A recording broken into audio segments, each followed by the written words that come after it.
Good evening, everybody. Welcome to Caffe Lena. Thank you so much for tuning in tonight, wherever you are tuning in from. It is the first Wednesday of the month, which means it is our monthly poetry night here at Caffe Lena.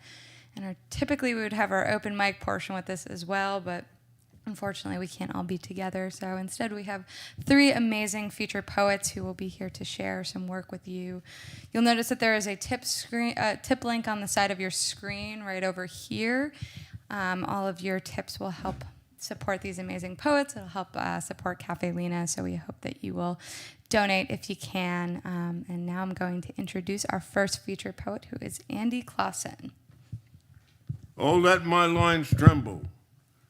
Let my loins oscillate, vibrate, tremble with explosions. Let me barrel through the high marsh grass. Let me tumble in the pure air. Let us consummate in the magic meadow. Let the pagan dance infiltrate our bones. I, a pagan, on Christmas, I petition a miracle. Bring it on, O magic magi. Infuse, Santa, infuse the population of indoctrinated, miseducated, infuse, lambent with the wisdom of BC Greece, Sophocles, Euripides, Pericles, Aspasia. Have them ingest Wells, Spinoza, Pythagoras. Have Kansas understand Marx and Rosa Luxemburg. Have Eugene Debs be honored with emulation. Have Wycliffe and John Ball and Jan Hus taught and studied, the Bogomils too. Let's study with North America's originals, the Indians, the many Spinoza-like medicine man know-hows.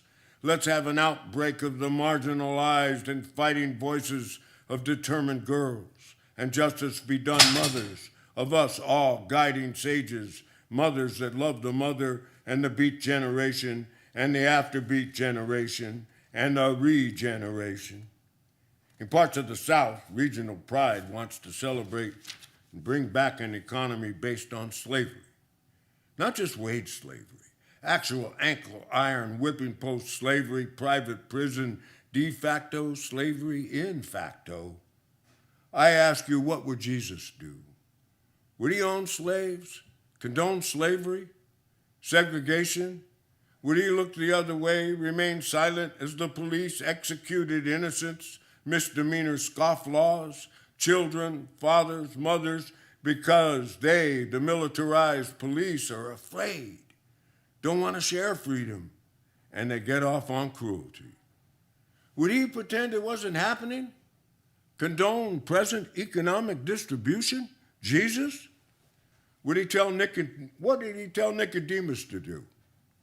Make required reading Jack London's The Road, The Iron Heel, Burning Daylight, Spartacus and Citizen Tom Paine by Howard Fast, the verse of Jane Cortez, Native Son, Uncle Tom's Children, Richard Wright, The Invisible Man, Ralph Ellison, Cheyenne Autumn, Maury Sandoz, Works, Danny Schott, The Ancient Rain, Bob Kaufman, Eric Walker, Marty Matz, Liberation Recalled, Elliot Katz, Jim's Terror, Billy Robinson, Sonia Sanchez, Dave Lerner, D. Cope and J. Cone, QR Hand, PLW, Bruce I, Antler G. Wallace, Winans, Dubiago, Pamela Twining, Pedro Pietri.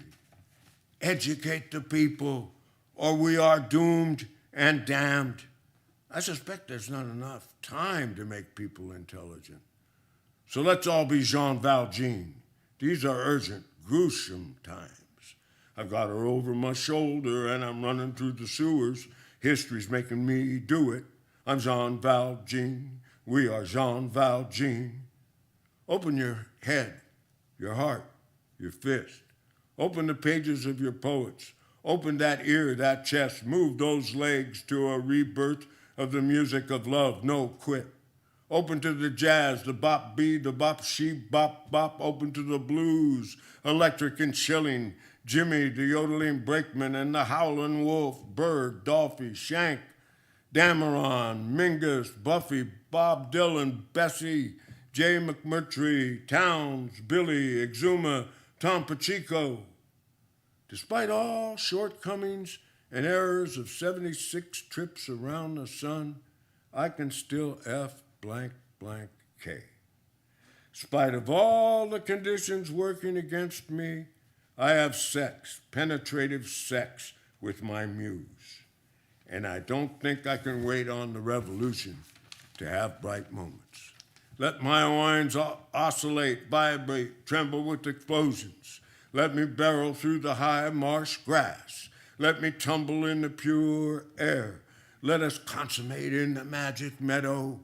Let the pagan dance infiltrate our bones. I am Jean Valjean. Your fault. You want to know why that last beer didn't work? Your brother and cousin have good jobs. Did you fantasize one someday you'd be on top of the ones forking with you? Was that sustaining your manifest philosophy? Someday you'd own your workplace and humiliate and fire everybody. The law, the mortgage company, the credit card extortionists, people you didn't know, different than you, don't eat the same foods, drink the same beer, don't recite the same prayers, don't talk like you. They must be the reason you didn't hit the lottery, why you got laid off, why your wife, your man don't feel like it anymore. You blamed Mexico. You blamed China. But it's you to blame. It is your fault with your many-bedroom house behind the hedges. It is you, director piles of money. It is you, fast food employee, retail worker. It is you, house cleaner, nanny, construction man, plumber, truck driver, butcher, baker, broker. It is you, professor, doctor, lawyer, party boss. You let this happen. Of the people, by the people was too much for you to deal with, yet you were the people. For the people has rarely been tried, a pipe dream, blowing smoke. You could have turned down the meager bribe. You could have refused to mortgage the generations. You could have risked the paltry offerings and said no to the despots. Yet you blamed Mexico. You blamed China. You blamed pagans and the children of Islam. You blamed Jews, blamed atheists. You blamed LBGT. Hell, you blamed every letter of the alphabet. But it is you to blame. Herd immunity. I feel like the people who went about their lives wondering if a bomb was coming, whistling, kabang, crackle, mother screams, sirens. That was close everyday existence. They escaped, now fated to be hunted out by a silent invader they can't see and only feel too late. Something many are not equipped to comprehend. This is when the human sacrifices multiply. This when the Chinese, the Jews, alien religions get the blame. This when the public agrees to sacrifice the old, the sick, the crowded poor, naming it herd immunity. I will now read a poem written by, I'm going to do a cover here, by Pamela Twining.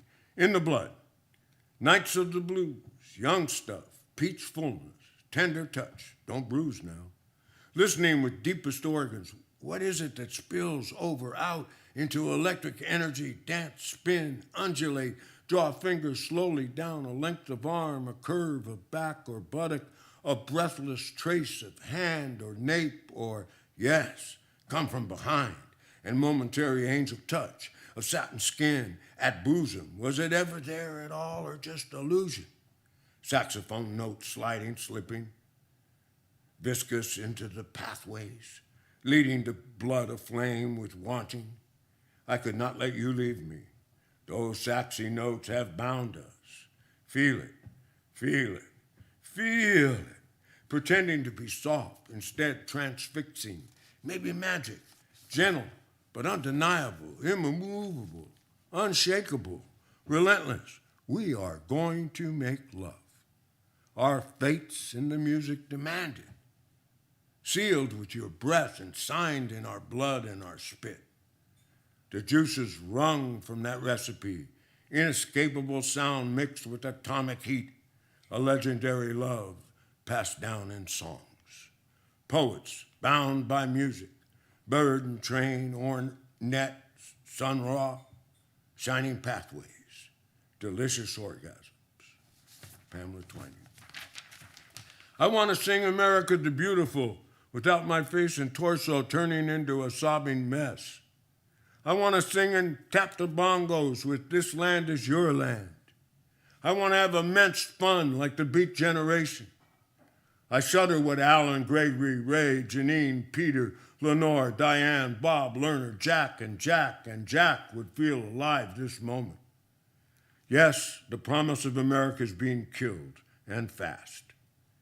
How could you allow this work-avoiding club gang cult of Fauntleroy, pansy-ass, wimpy yet heartless bullies to become an institution? I mean, look at Mnuchin, McConnell, and Humpty Dumpty POTUS. These are our torchbearers who commit to the committers of senseless murder, that beat innocent people and advocate it, the roided-up police that become judge and jury, that administer major punishment for minor crimes, that lets all the Bush blockheads' frustrated coitus explode with the dead orgasm of undeserved hatred from fist to lethal weapon. This is how they get off. My mother said the American soldiers were the nicest and were not known for rape, World War II. Is that the consensus on the behavior of our present-day hopped-up hoplites, our professional Blackwater assassins? There are stories in the mud. 1,000 boots have tamped and tramped. This sod, the ruts of wooden hoops, the cranking tracks of tractors and tanks, hooves, paws, low-slung bodies of marching insects. A few kilometers down that road, I, nursing like infants do, in the Ardennes, 1944, Battle of the Bulge. We will live to dance again. Oh, you were special, flaunting that bare shoulder with spinning moves in the drum circle on the country tavern, hardwood in the meadow of magic round the fire. High-stepping the electric hoedown and the slow, danced, intricate hands, elegantly mudra-quality motions of cleansing and cherishing. That Blakean smile of smiles, welcoming eyes, emanating desire is tonic, is health. When I first felt the back of your thighs and your glutes, somehow and why I knew and stated, wow, you have the good stuff. My friend warned me you were demure. No, you wanted as much as I, in the car. And your face resembling so Bernini's St. Teresa, espousing and exposing what the ideals of the day made into spiritual orgasm, into strong queens and sought-after princesses, Mary Wollstonecraft and her daughter Mary Shelley, and you loved and produced exceptional language, rocking, rolling blues that birthed jazz and symphony. Now I am blessed. We deplore the establishment. 4 kids and big breasts and a face I've always adored since puberty. The gates of Eden protrude and beckon. I would learn the heavy heat deep in the ambrosial bath of my main tool, exhibiting a mind of its own, and your gypsy skirt dervish. Men and women are enthralled in homage to the traditions you evoke. The future radiates your cheeks. I watch you change apparel. Your skin orchestrates my fingers. I put my eyeballs into your nipples. It feels good. COVID-19 just isn't going away, is it? Must it invade every ode, every lyric? Going to the happy side of the bed, your entire body transforms into clit and G-spot. All of it makes you glad, and that is my desire and goal. There's no ambiguity in our desire, our lust. The back of your ears, your naked neck excite my face, and the breathings, whistlings, outbursts of mammalian pleasure. I admire your hips with my hungry hands. Our bodies assemble to resemble the movements of the divinities of the pantheons. There is a God for every blade of grass, and a divine iota of sound for every burbling pebble of water. Whether it is my mind or yours, the years, the creases of time, the tree rings of the brow vanished. I could see sharp as daybreak the girl in your face. Meanwhile, the fall of America, We, like the lovers of Pompeii, frozen in lava, embracing. Our history, all we knew and abided by, crumbles into industrial black, bleak, burning water. What is the reason to believe in our country? Love is from another fairy tale era. In a motel room, in a pup tent, in the guest room, in the car, in the otherworldly grand Tetons, jackrabbits and tumbleweeds going apeshit. Oh, delicious skin, oh, fragrant nape. Waves of genital heat sound like the inauguration of this universe. A sucking reverb and the Big Bang is my only voice. There is no number, symbol, icon, or word come close to accuracy or description. We can't rally. We're inside, wary of touching the outside. The spoken air is a danger. Singing in the church choir could be a ticket to the afterlife. This life on earth is a riddle only solved by death. And what kind of answer is that? Yet for a moment, all the gloom evaporates when you let your jeans fall to your ankles. When you put your mammalia on my buzzard bait face and your soft touch my testicles. We've had choices. We had opportunities of heroism. The directions of nations and empires could have gone an unorthodox path to nirvana. But money, pleasure, self-aggrandizement got in the way of America trying to be America. Because of you, I'm still here saying the great escape to the land of freedom, like it wanted to be, is still alive. I think humanity will find a way from this sickening place it created. It may take millennia, and it may end any day because of the damage to the air, fire, earth, water, fauna.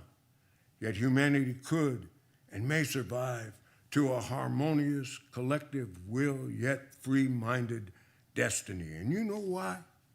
Me and you and me. That is why in the drum circle, on the country tavern hardwood floor, in the meadow of magic, it is lovers who deserve life, and we will live to dance again.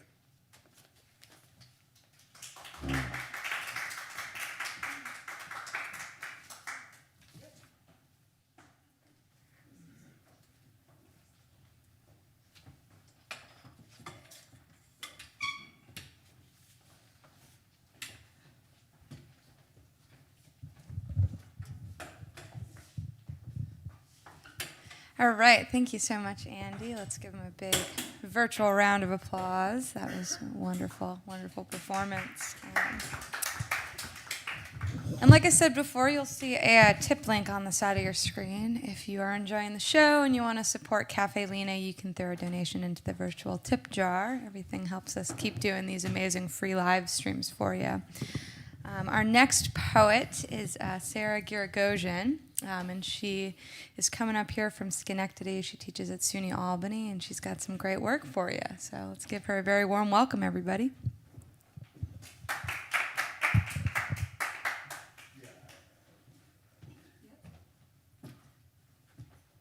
Thank you so much, and thank you to Caffe Lena for hosting this event. I'm honored to be reading here with Andy and with, Jordan, yes. So, oh, okay. Is this better? Yeah. Okay. Okay. So again, thank you to Caffe Lena for hosting this event. I'm so glad to be here. I'm honored to be with Jordan and with Andy. I'll be reading from my most recently published collection, The Death Spiral, which was published this summer by Black Lawrence Press. The Death Spiral, I know is a very cheery title, but it actually refers to a fitness test that's conducted between raptors among hawks, eagles, birds of prey. What they do is they will lock talons mid-air, and to test the fitness of their mate, they will fall through the sky in what's a virtual death dance, and they'll fly away as they approach the ground, or sometimes they won't. They will actually land in a fatal collision with the earth. So this is a conceit or a metaphor that's operating throughout the manuscript for the precarity of our current political moment, a time when we're facing extreme xenophobia and homophobia and racism, in a time when, in my personal life, I felt that precarity being married to a woman who is an immigrant and who I wasn't able to marry legally until DOMA was overthrown just a few years ago. So this is The Death Spiral, the title poem. Suppose that to marry is to defy death, talon to talon, to promise to learn together the art of free-falling as mutual deference. Suppose the law decrees your desire unruly, your body's sylphs or outlaws, but call it sacrifice or symbiosis, you will be one. Suppose that, despite cartwheeling down an updraft of air to the upsurging details below, skyscraper, factory, tree, car, you study only the pale cream moons of her eyes, stricken below their hood, cincture of her wingspan, wind riffled, and the muscly clutch of her tendon-sounding blood. Suppose that just before pavement hits your skulls, there's the ripening of a moment, a toehold in grace, when you both untangle, roll out of your death dance, and fall upwards in thrall of sky, backdrop of brambles, scrim of treetops. Suppose catastrophe is averted for the moment, but always you'll be on the cusp of it. She, the thermals, and the warming skies are all you can be sure of. You'll preen on the moon if you must.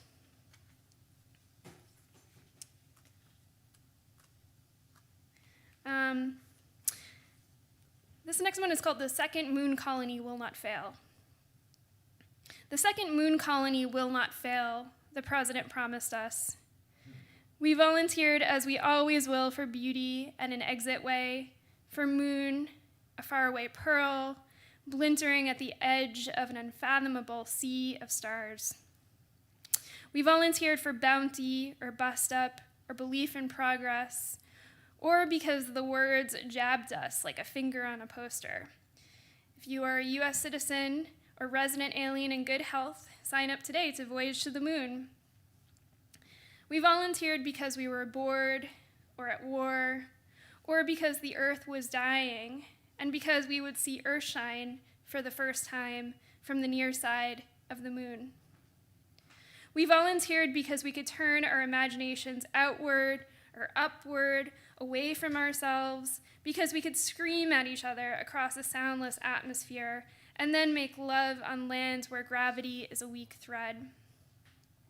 We volunteered because we were reckless and had read Robinson Crusoe through and through and needed a way station for our wonder. We volunteered despite suspecting that someday, when we have grown pale and spindly, we will return to our lunar caves on a dark afternoon, slough off our spacesuits like skin, and dream in our military bunks of lush, warm tones, too green to be real. This is a haibun. I'll read this. I'm teaching haibuns to my students right now, and essentially they're travel poems or travel logs, and they're a Japanese form. So this is Terlingua, Texas haibun. In the ghost town, a way station until E's wedding, you keep your vow to a dry-tongued silence. You heed every rustle of snakeweed and honeyed blessing, stay clear of cowboy eyes and jackknives, freshly sharpened. If secrecy is the heirloom of the desert, I will plant ours in the mouth of a horned lizard. She'll puff out in the sun or weep tears of blood, making herself difficult to swallow. You'll drink in the mountains, the chisos to the east, and the sideshow below the patio. A pair of baby heads growing toadstool red, and a couple throwing shade with their glances, desert toughened from the inside out. Later, we'll pick our way through the basins, touring despite all there is to watch out for, crumbling adobe walls, toxic ore, the parts of rusted out Fords, their fenders and sheet metal left out like offerings to some burnt out god above. A stray dog circles and circles the back lot, pisses steam, and wanders free. Tethered, a toddler tries and tries to pluck the reddest rocks, the killing ones, against the tug of a fraying leash. A woman pulls a drag on the other end. Back in the good old days, the barman says, meaning the war, our miners fished out cinnabar by the barrows full from the desert. And Lord, what a time. Mercury ran in their veins. The government money flowed in like a salve. Your eyes tell me that the smell of him is under your nose. Car grease and dinosaur climate, the underwing of a turkey vulture. They say not far from here, just south of the border, women go missing. Deep below us, I can feel the earth absorbing Mariposa mine, molecule by molecule, easing the metals back. We keep our hands pinned down. Our eyes thump against each other like moths, keeping under wraps.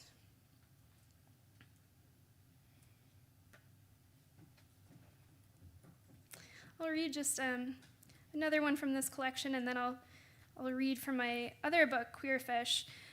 This is called Wasp Nest. I hear them in my dreams.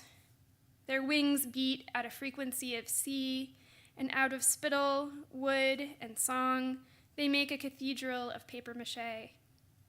It grows each hour, a gothic fruit below the sweet birch, while they writhe in a fever of toil, laying comb upon comb, feeding their larvae, fine-tuning their hive, sounding their paean to female industry through the streets. When I approach, no, intrude, it is not pain that I crave, but something close to it. Her, the queen of meticulous care and fierce motherhood, whose madness is formalized and made into a fortress. I would be a pincushion to her singer, but instead she clutches me as an eclipse. 6 little claws, 6 little legs. Pillars of wasps rise and fall away like gates when she comes. And when she coaxes me through, I will become her initiate, just as someday a hive of sleepers will pupate and rise from their combs, such formal cells to form a new brood. There is venom here, I cannot forget it, but nothing reckless. There is pattern and her vision, and life, a future in every nurtured crevice. And so I'm moving on to, thank you. So I'm moving on to Queer Fish, which I consider to be kind of queer bestiary. We know that homosexual behavior can be found in the animal kingdom. Over 500 species since 1999 have been recorded as displaying homosexual behavior, and I'm sure that number has only continued to increase with scientific discoveries. But I'm really interested in queer forms of being, queer ontologies that offer forms of resilience and that are not humanist. So I'll read a poem called Eros. Eros, the well-kissed fold in the belly, love, the verb, bouncy in its parentheses, the giant squid's foot-wide eye, mostly veiled from us, and the idea of its 8th arm twining with another, the thrill of restraint against desire, the anonymity of our caretaker, who will anoint us in our final bath, the blindfold, and the lightness of the hands on the small of our back.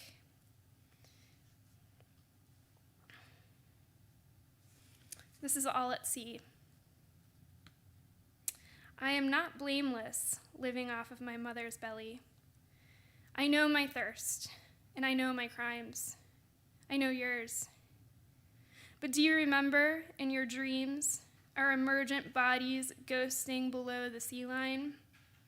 Remember how we learned from the stinging flowers, the viruses, the cetacean songs that echoed below the ice-sheeted earth? I miss those songs still, how we thrilled in somatic reply from body to wave after wave. Do you remember the coastlines and their riches, earth limbs, and stood ashore, our infant knees trembling forth? And can you dream her up as she was then, before a fatal bloom across her giving breast? They say the sea is a mirror. Look, and there we are, a fluke, a dying kind. And our mother now? She is there, shrunken, sagging, shocked by our overhandling and the banquet we hold across the spine of her back. Like you, I am a monster of desire, and when I drink her in, I taste my grave. I have maimed her to the core, but her logic of mercy is neat. When I thirst for the last time, mother will be a yielding desert, and I shall suck her bones dry. Thank you. I'll just finish with this last one.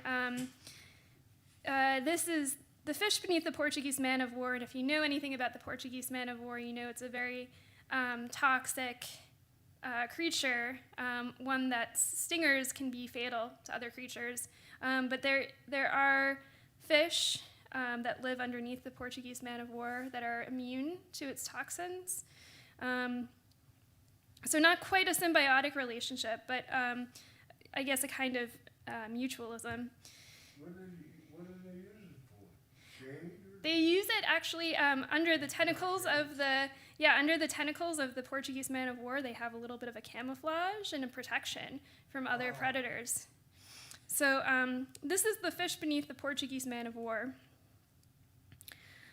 Although the inverted crown, squiring snarls of tentacles laced with poison, trawls for prey and goes winding down into the gloom like Escher stairs, I flutter beneath the curtain of singers, riskless to me. Tide thrust polyps propel me forward like stewards of my will, and I trail their colony, not a self, that balloons an amethyst bladder above the sea line while the tentacled clan goes fishing, hovering like fringe around my fins. In sleep, safe in the perimeter of their reach, I drift eastwards, following a gas-filled moon. Thank you.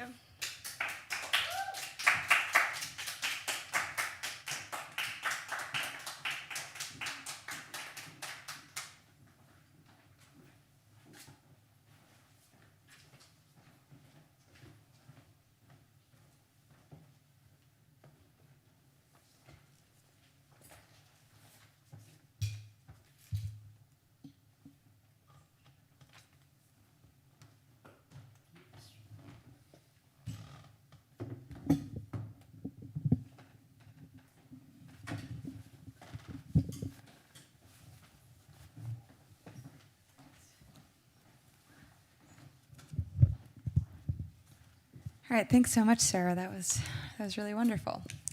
So we got one more poet this evening. It's Jordan Smith. He comes from Clifton Park. He teaches at Union College, and he's going to share some really great stuff for you. Like I said before, if you feel so inclined, we'd really appreciate it if you could donate to our virtual tip jar.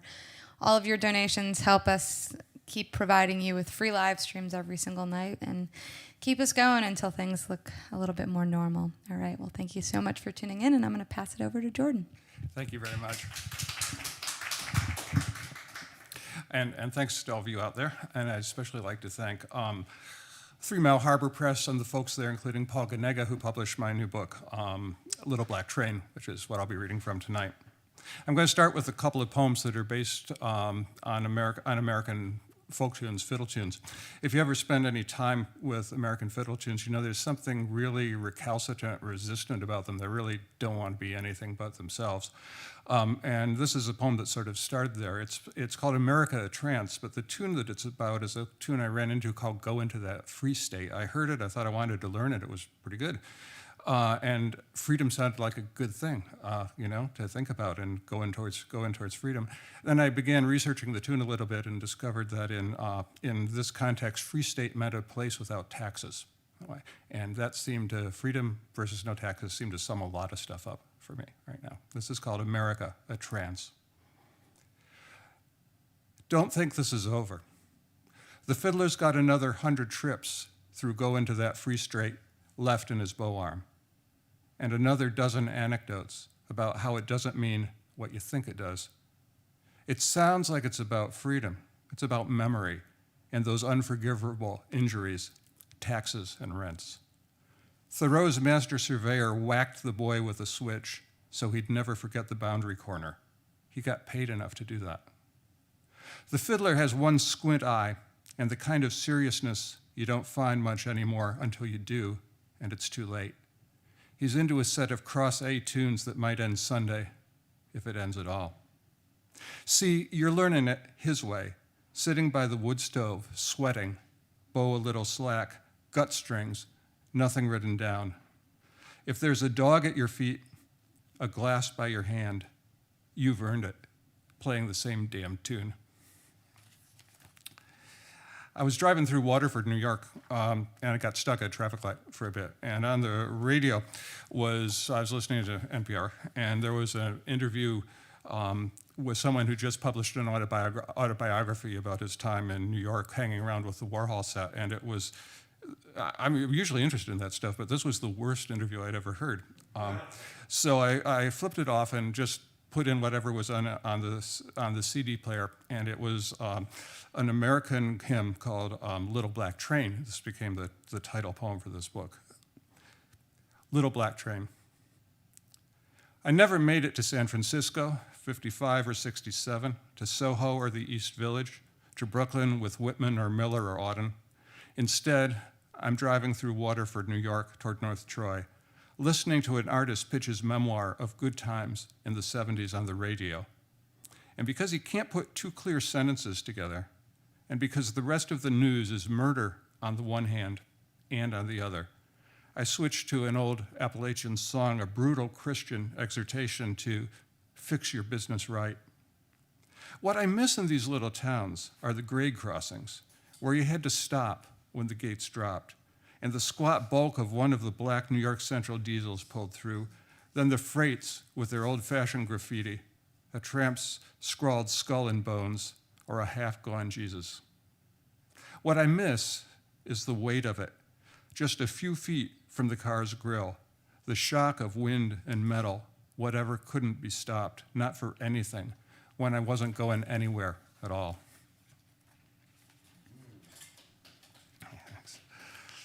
One last fiddle tune poem. This takes its title from a tune called John Brown's Dream, which has a refrain line in it, John Brown dreamed the devil was dead. And this is thinking about the John Brown at his farm up in North Elba in the Adirondacks before the Harper's Ferry raid.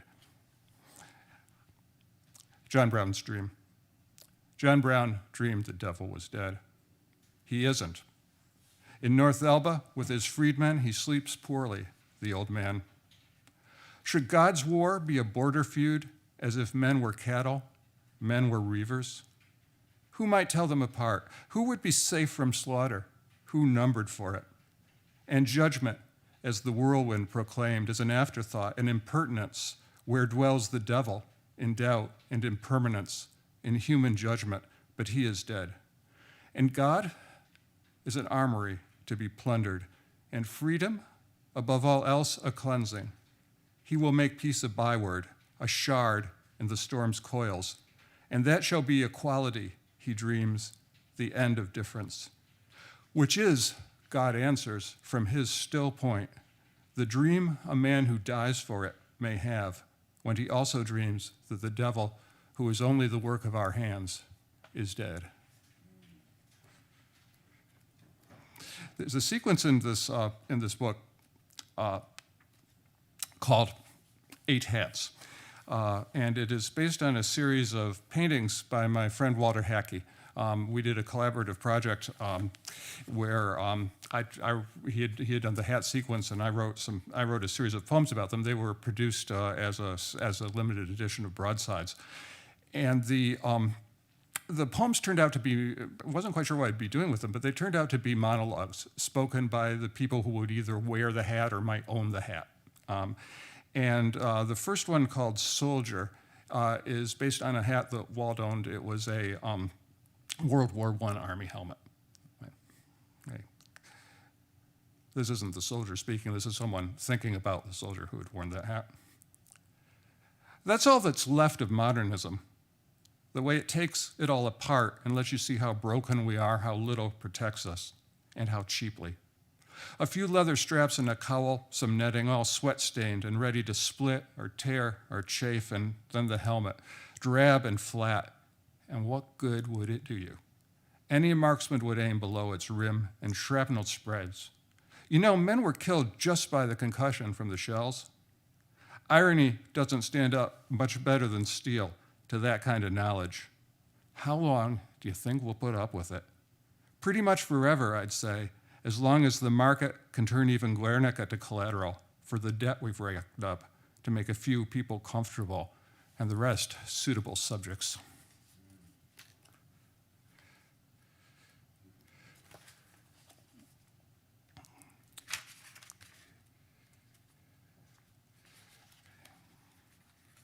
There's a series of poems in here, if I can find them, that are problem poems. They all have problem in the title. And the first one, so the sequence is called Three Problems. I'm just going to read the first one. It's for my friend John Drury, and it's called The Problem with Remembering Baltimore in the Early Morning. I do not believe that anything has changed. Was it your apartment I stumbled to, or mine, to play old records while our wives dozed? They had jobs to get to, after all. And we had the leisure to invent nostalgia. For what? A few scratched 45s, a few hooks on organ and guitar before the horns came in.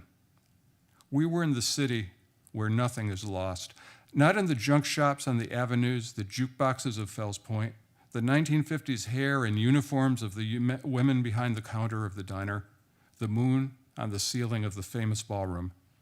With so much present, why did we need to remember anything at all? I think the Four Tops are singing Bernadette, or is it Walk Away, Renee? I think the White Castle on Greenmount has finally closed and someone is misquoting Lacan again. The best image of the unconscious is Baltimore in the early morning.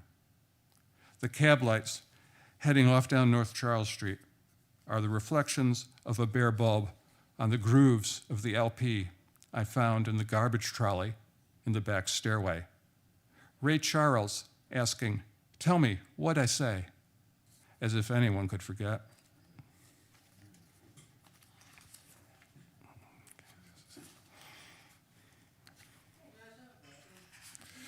I had planned a trip. I had planned to go to Granada. I'd wanted to see, among other things, I wanted to see Lorca's house there.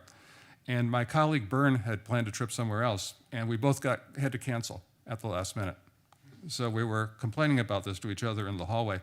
And I don't know how the idea came up, but we got the idea that since what people do now when they go on trips is they post images on the internet, the easiest thing for us both to do would be to go find stock photos of the places we were meant to go and just send them to each other as if we'd actually gone. And then we could talk about the trips based on the photos. This is called A Canceled Flight to Granada. I don't know which moved me most of what I did not see, the sublimity of the vista over the old city or the desolate, melancholic intimacy of the poet's studio. On the one hand, the light was golden, was russet, was sunset, in the stock footage at least. And on the other, the auburn and cream tile floor, the auburn and ivory piano, the chair with the elegantly curved arms, and that same light through the windows. What city is not what Freud said Rome is, a sort of hologram of past above past below past, and what room is not, and what hands that lift from the keyboard in disappointment and rancor, shaking, and the failure of the divine to appear is so much dust to be brushed away, so many days, so many empires. Then, after coffee, the flight canceled, one day drawn from the deck of unwritten postcards, and then another. I'm going to read from a poem for a teacher of mine. Just get the page number here.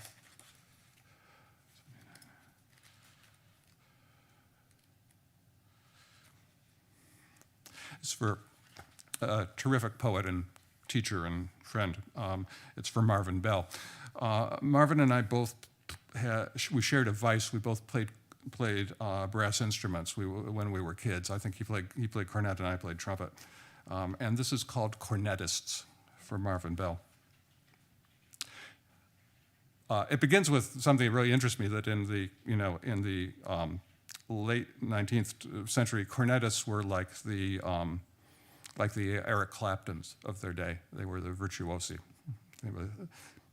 They were the heroes once, in tunics of red or navy, gold trim and buttons, epaulettes and sharp-brimmed braided caps. In the gazebos of village parks or on the stages of the vaudeville and opera houses, those elegant little music boxes in the industrial burgs, or in the city concert hall above the bank, packed with wool and fur collars, the men's hats hanging upside down from the neat racks under the wooden seats, and outside a biting early November chill, a gust of snow.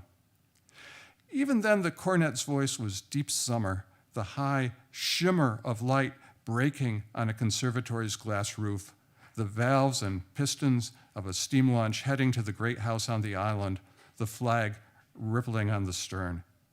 And the cadenza was the racing fleet tacking, the naval training ship with midshipmen smart in their uniforms, the sublimity of rhetoric that sends the crowd on its way, uplifted, determined, flushed, as they walked out to the street with the wind harsh off the river, to the tap room or home for a hot whiskey or cider.